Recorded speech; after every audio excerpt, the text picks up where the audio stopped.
আসসালামু আলাইকুম। অপেক্ষা শব্দটার সাথে আমরা অনেকে বেশি পরিচিত। অপেক্ষা করতে সকল মানুষদেরই অনেক বেশি বিরক্ত লাগে, বিরক্ত প্রকাশ করি। তাই এখন থেকে টাইম ম্যানেজমেন্ট বা অপেক্ষা বিষয়টা মানুষের একটু উপলব্ধিতে আনা উচিত। আমরা আধুনিক যুগে যে জায়গাতে এসেছি, পূর্বের তুলনায় আমাদের আরো স্মার্ট, আরো সুন্দর, আরো পরিপাটি হওয়া উচিত। আমাদের এই অপেক্ষা বিষয়টাকে অপেক্ষা পর্যন্ত না রেখে আমাদের একটা টাইম ম্যানেজমেন্ট করা উচিত, যেখানে আমি সকালবেলা এই কাজটি করতে চাই, নির্দিষ্ট ওই সময়ই করতে হবে। আমি কারো কাছে ওয়াদা দিয়েছি, কারো কাছে কথা দিয়েছি, সে কথাটা সর্বোচ্চ পরিমাণ রাখার চেষ্টা। যদি কোনো কারণবশত সেই কথাটা আমি রাখতে ব্যর্থ হই বা ব্যর্থ হওয়ার সম্ভাবনা থাকে, সেটা আমি তাকে আগেই জানিয়ে দেওয়া যে আমার কাছে মনে হচ্ছে এই কাজটা করতে আমার একটু লেট হবে বা এই কাজটা করতে আমার একটু সমস্যা হবে। তো বিষয়টা হলো যে অপেক্ষার বিষয়টা মানুষকে অনেক বেশি কষ্ট দেয়। অপেক্ষা অনেক ক্ষেত্রে মানুষকে মানসিক অশান্তিতে রাখে অনেকটা বেশি। তাই আমাদের এখন থেকে টাইম ম্যানেজমেন্টের প্রতি অনেক বেশি গুরুত্ব দিতে হবে।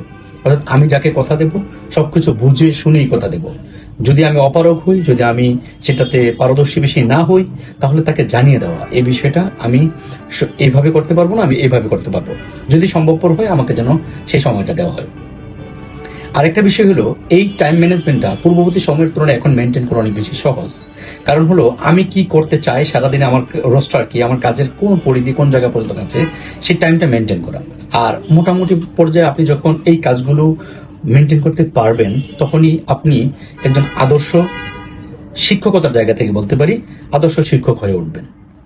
অর্থাৎ প্রত্যেকের সাথে কথায় কাজে সবকিছুতে মিল থাকা, সেটা হোক গার্ডিয়ানের সাথে, হোক স্টুডেন্টদের কাছে, অথবা আপনি অন্য কারো, আপনার আত্মীয় স্বজন বা পরিচিত জন, ভালো মানুষ, যেই মানুষদের সাথে কথা বলেন, প্রত্যেকের সাথে এই পাঞ্চুয়ালিটি। অর্থাৎ আমরা ছোটবেলায় পড়েছি নিয়মাবর্তিতা, ছোটবেলায় পড়েছি সময়ের মূল্য, ছোটবেলায় পড়েছি শিষ্টাচার, নৈতিকতা। ছোটবেলায় আমরা টাইম ম্যানেজমেন্ট বিষয়ে অনেকে সময়ের মূল্যবোধ করে যারা কাজ, আজ তারা স্মরণীয়, জগতের মাছ, এরকম অনেক ছন্দ পড়েছি।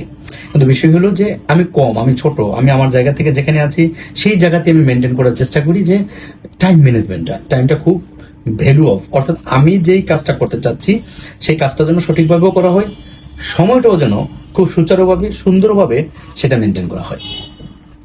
এটার সাথে সাথে আরো একটা বিষয় আজকে আমি আলোচনা করতে চাচ্ছি, সেটা হলো বাচ্চাদের বেলায় এই টাইম ম্যানেজমেন্টটা অনেক বেশি কাজে দেবে। অর্থাৎ এখন ঢাকা শহরে কিছু বাচ্চাদের দেখা যায় রাতভর জেগে থাকে, দিনভর ঘুমায়। এই বিষয়টা থেকে একটু বেরিয়ে আসা উচিত প্রত্যেকটা ফ্যামিলি বা গার্ডিয়ানদের। অর্থাৎ তাদেরকে একটা টাইম মতো খাওয়ানো, টাইম মতো ঘুম পাড়ানো, টাইম মতো, এটা আস্তে আস্তে ছোটবেলা থেকে করতে করতে একটা সময় সে এই টাইম ম্যানেজমেন্ট গুলো খুব ভালোভাবে বুঝে যাবে।